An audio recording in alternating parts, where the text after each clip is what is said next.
بسم اللہ الرحمن الرحیم۔ ہمارے چینل میں خوش آمدید۔ آج میں 16 سال کی ہو گئی تھی۔ اماں نے مجھے ایک عجیب سا لباس پہنایا، مجھے کہنے لگیں کہ تم آج ہمیشہ ہمیشہ کے لیے اس گھر سے رخصت ہو رہی ہو۔ میں اماں کو ناسمجھی سے دیکھ رہی تھی۔ پھر اماں نے کمرے کا دروازہ بند کیا اور مجھے کمرے میں قید کر کے چلی گئی۔ کمرے میں گھپ اندھیرا تھا۔ اس سے پہلے کہ میں دروازے کی طرف قدم بڑھاتی، اچانک پورے کمرے میں دھواں ہی دھواں ہو گیا۔ اس دھوئیں میں سے 4 ہاتھ نکلے جنہوں نے مجھے اپنی گرفت میں لے لیا۔ ان کی زوردار طاقت سے میں اپنے آپ کو چھڑوا نہ سکی۔ میں چیخنے لگی کہ اماں مجھے بچاؤ، اماں مجھے بچاؤ، پر اماں نہ جانے کیوں اتنی سنگ دل بنی ہوئی تھی۔ اچانک میرا سانس گھٹنے لگا اور میں بے ہوش ہو کر نیچے گر گئی۔ تبھی ہوا میں معلق میرا وجود مجھے احساس دلا رہا تھا کہ میں شاید کسی لمبے سفر پر جا رہی ہوں۔ میرا نام کبرا ہے۔ میں اپنی اماں کی 7ویں اولاد تھی۔ ہم 9 بہن بھائی تھے۔ ابا ہمارے نشہ کرتے تھے۔ انہوں نے نشہ پانی کے چکر میں گھر کی ساری چیزیں بیچ ڈالی تھیں، حتیٰ کہ گھر کے برتن تک بک گئے تھے۔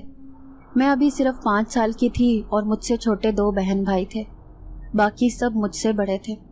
اپنے سارے بہن بھائیوں میں بلا کی خوبصورت تھی۔ گھر میں شروع سے ہی میں نے رزق کی تنگی دیکھی تھی۔ کبھی دن میں 1 دفعہ کھاتے تو کبھی پورا دن بھوکا رہ کر گزر جاتا تھا۔ آہستہ آہستہ گھر کی چیزیں بکنے لگی۔ ایک دن ایسا ہوا کہ گھر میں بالکل ہی سامان ختم ہو کر رہ گیا۔ ہم سارے بہن بھائی بےچارگی سے ایک دوسرے کی شکل دیکھ رہے تھے، کیونکہ بھوک سے ہماری انتڑیاں باہر آ رہی تھیں۔ پھر گھر میں کھانا تو نہ آیا، لیکن ابا کی لاش ضرور آئی تھی۔ انہوں نے کوئی زہریلی شراب پی لی تھی جس کی وجہ سے وہ مر گئے تھے۔ گھر میں پہلے ہی اتنا فاقہ تھا، اوپر سے ابا کی اچانک موت نے تو جیسے گھر میں صفے ماتم بچھا دیا۔ شام تک ابا کی میت یوں ہی پڑی رہی۔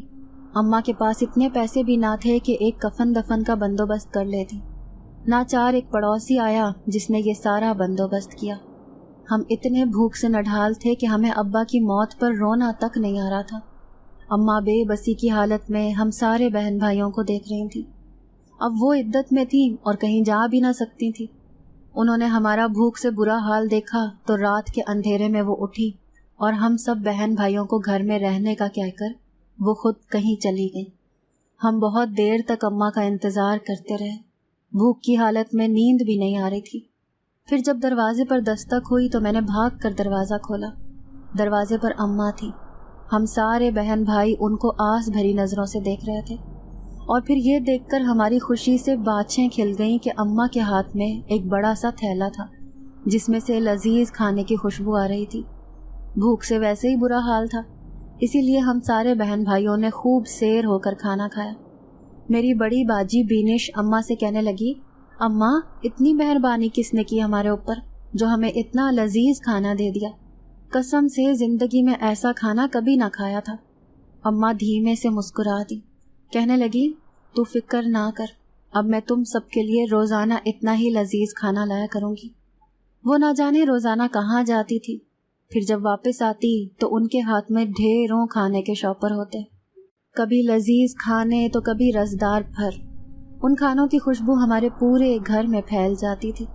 لیکن اماں کی ایک عادت پر میں حیران تھی کہ وہ ساری رات کو دنیا سے چھپ کر رات کو ہی کیوں جاتی تھی اور صبح ہونے سے پہلے گھر واپس آ جاتی تھی۔ زندگی ہماری اتنی حسین ہو گئی تھی، ہمیں اس کا اندازہ نہ تھا۔ ہمیں کسی بھی دنیا والے سے کوئی غرض نہ تھی، کیونکہ ہم اپنی زندگی میں مگن تھے۔ کبھی کبھی بڑی باجی بینش اماں سے پوچھنے لگ جاتی کہ اماں آخر تو جاتی کہاں ہے اور اتنا لذیذ کھانا تجھے کون دیتا ہے؟ تو اماں باجی کو کہتی کہ یہاں سے دور ایک گھنے جنگل میں ایک سفید بنگلہ ہے، اس بنگلے میں رہنے والے بہت نیک دل ہیں جو مجھے روزانہ کھانا دے دیتے ہیں۔ اب تم لوگ فکر نہ کرو، اب تم لوگوں کو کبھی بھی کوئی پریشانی نہ ہوگی۔ دھیرے دھیرے میرے بڑے بہن بھائی جوانی کی دہلیز پر قدم رکھ رہے تھے۔ اب مجھ سے 2 بڑی بہنیں شادی کے قابل ہو گئی تھیں۔ میں سوچتی تھی کہ اماں آخر بہنوں کی شادی کیسے کریں گی، کیونکہ بھلے ہی اماں کسی کے گھر کام کرنے جاتی تھیں، لیکن گھر کے حالات اتنے اچھے نہ تھے۔ پھر اماں کے جاننے والوں میں سے بینش باجی کا رشتہ آیا۔ اماں نے ہاں کر دی۔ پھر ہمیشہ کی طرح اماں رات کے وقت کام پر گئی۔ صبح آئیں تو ان کے ہاتھ میں نہایت قیمتی زیورات اور خوبصورت لباس تھے۔ میں ایک ایک چیز کو چھو کر دیکھ رہی تھی تو اماں مجھے مسکرا کر کہنے لگی کہ بیٹا کبرا، یہ سب تیرے نصیب ہی سے تو آ رہا ہے۔ اماں کی یہ بات مجھے سمجھ نہ آئی۔ پھر انہوں نے بینش باجی کی شادی کر دی۔ انہوں نے بینش باجی کی شادی میں وہ زیورات اور لباس دے دیے تھے، اور بھی بہت سا سامان انہوں نے جہیز میں دیا تھا۔ آہستہ آہستہ میں بھی بڑی ہو رہی تھی۔ جوں جوں جوانی کی دہلیز پر قدم رکھ رہی تھی، میری خوبصورتی میں اور اضافہ ہو رہا تھا۔ محلے پڑوس کی تمام دوستیں مجھے کہتی کہ کبرا، تم تو بالکل پریوں کی شہزادی لگتی ہو۔ میں ان کی بات سن کر ہنس دیتی۔ میں سوچتی کہ جس طرح بینش باجی اور زارا کی شادی ہو رہی ہے، اسی طرح کل کو میں بھی دلہن بنوں گی اور اماں میری بھی شادی کر دیں گی۔ یہ سوچ کر میں من ہی من میں اپنے آپ کو دلہن بنے دیکھتی، لیکن شاید میرے نصیب میں یہ خوشیاں نہ تھیں، کیونکہ جب میں جوان ہو گئی تو اماں نے مجھے سختی سے منع کیا کہ میں اب گھر سے باہر قدم نہیں رکھ سکتی۔ میں سوالیہ نظروں سے اماں کو دیکھ رہی تھی، لیکن انہوں نے میری کسی بات کا کوئی جواب نہ دیا۔ ان کا ایک ہی کہنا تھا کہ میں کسی کی امانت ہوں اور میں کسی کی امانت میں خیانت نہیں کر سکتی۔ بھلا یہ اماں الجھی باتیں کیوں کرتی تھیں، وہ بھی صرف مجھ سے۔ میں اپنے اوپر اماں کی یہ سختی دیکھ کر دل ہی دل میں آنسو بہاتی، کیونکہ مجھ سے بڑی بہنوں سے وہ ہرگز اتنی سختی نہ برتتی تھی۔ آہستہ آہستہ میں نے بالکل ہی باہر جانا چھوڑ دیا اور گھر میں ایک قیدی کی طرح زندگی گزارنے لگی۔ ایک دن میں کمرے کی کھڑکی کے پاس کھڑی اداسی بھری نظروں سے دیکھ رہی تھی کہ اچانک میری نظر ایک لڑکے پر پڑی جو ٹک ٹکی باندھے مجھے دیکھ رہا تھا۔ میری سنہری آنکھوں نے بھی اس لڑکے کو دیکھ لیا تھا۔ دکھنے میں وہ اچھا خاصا تھا، لیکن میں نے جلدی سے کھڑکی بند کر دی، کیونکہ اماں کی ہدایت کے مطابق میں گلی میں بھی جھانک نہ سکتی تھی۔ ایک ایک کر کے سارے بہن بھائیوں کی شادی ہو گئی اور اب گھر میں صرف میں، اماں اور 2 چھوٹے بہن بھائی بچے تھے۔ اب میں سوچتی تھی کہ اماں ضرور میری شادی کر دیں گی، لیکن ایک دن اماں نے مجھے کچھ ایسا کہا جسے سن کر میرے ہوش اڑ گئے۔ اماں مجھے کہنے لگیں کہ کبرا، اب تو صرف میرے پاس مہمان کی طرح ہے، کیونکہ آج تک میں نے جن سے کھانا لا کر تمہیں پالا تھا وہ تمہیں لینے آنے والے ہیں۔ میری آنکھوں میں خوف سے آنسو آ گئے۔ میں اماں کو کہنے لگی کہ نہیں اماں، ایسا نہیں ہو سکتا، میں کسی کے ساتھ نہیں جاؤں گی۔ پھر اماں مجھے کہنے لگیں کہ نہیں بیٹا، میں نے ان سے وعدہ کیا تھا اور اب میں یہ وعدہ ہرگز توڑ نہیں سکتی۔ وہ جیسا کہیں گے تمہیں ویسا ہی کرنا ہوگا۔ اماں کی بات آج تک سمجھ نہ سکی تھی میں۔ اب میں مکمل طور پر جوان ہو چکی تھی، اور پھر ایک دن میرے ساتھ یہ بھیانک حادثہ ہوا۔ اماں نے مجھے اپنے ہاتھوں سے کمرے میں بند کر دیا، جب 4 خوفناک ہاتھوں نے مجھے اپنی گرفت میں لے کر ہمیشہ کے لیے میرے گھر سے مجھے قید کر لیا۔ جب میری آنکھ کھلی تو میں نے خود کو ایک بہت بڑے سے سفید محل میں پایا۔ وہ سفید محل میں بڑے بڑے خوفناک لوگ تھے جو یہاں سے وہاں پھر رہے تھے۔ پھر زور زور سے نسوانی کہکہوں کی آوازیں آنے لگی۔ جب میں نے دیکھا تو سیڑھیوں سے 4 خوفناک شکل والی عورتیں اترنے لگیں۔